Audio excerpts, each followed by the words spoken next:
সিংহ, তোমাকে খুঁজতে খুঁজতে আমাকে এখানে আসতে হলো। এবার চলো, আমাদের জঙ্গলে ফিরে চলো। তারপর তোমার সঙ্গে আমার কথা আছে।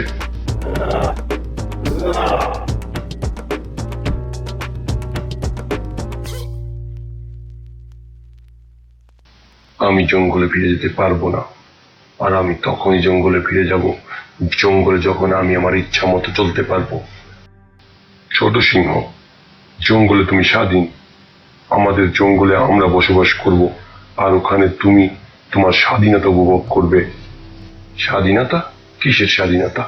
এটা করো না, ওটা করো না, এ স্বীকার করতে পারবো না, ওকে স্বীকার করতে পারবো না, এভাবে হতে পারে না। ছোট সিংহ, ভুলে যেও না,